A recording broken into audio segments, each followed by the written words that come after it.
Hi, I'm David Bell. Welcome to this episode of Through the Year with John Wesley. At the intersection of faith and theology, the intersection of life and philosophy, is a highly controversial subject. Miracles. Are they real? Do they happen?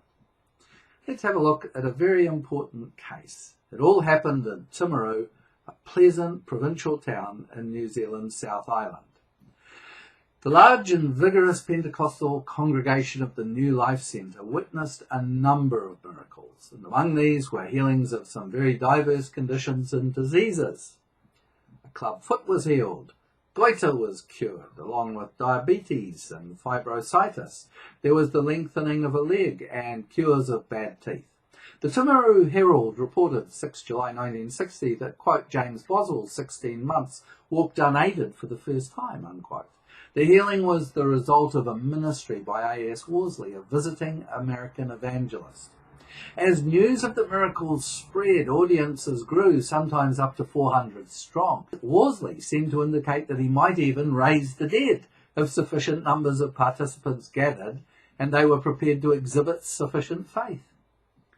The Timaru branch of the British Medical Association declined to comment.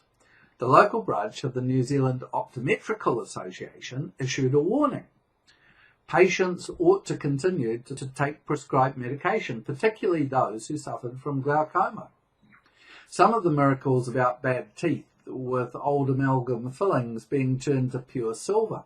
The South Canterbury branch of the New Zealand Dental Association issued a statement. Members had examined several cases from the faith healing meetings, but from the records, quote, held by the respective dentists, it's been clear that in no case can the claims be substantiated, unquote.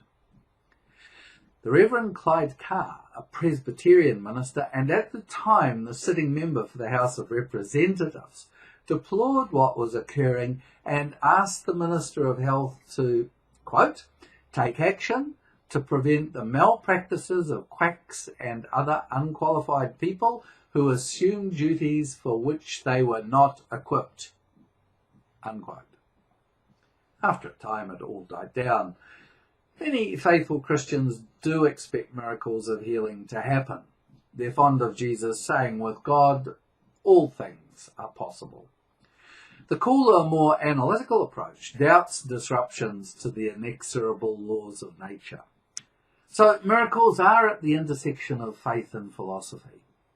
Athens was the home of the academy, the philosophical schools. Jerusalem was the city of God. But the great theologian Tertullian scathingly asked, quote, what has Athens to do with Jerusalem? What concord is there between the academy and the church? Unquote. He went on to say that if Christians had Christ, there was no need for further disputations. Yet, despite Tertullian's sweeping assertion, the problem can't be so easily swept aside. Even among Christians, there are famous disputes about biblical miracles and miracles after the end of the biblical era. So it's not all that simple. And I'm personally rather delighted about that, because Athens has everything to do with Jerusalem, and Jerusalem has everything to do with Athens. Perhaps in the explanation of things by science and logic, we can still feel and sense the miraculous. The explanation itself may be both the miracle and the seeding of more miracle.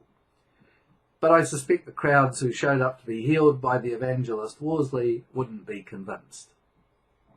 Join me again for the next in the series. And thanks very much for watching.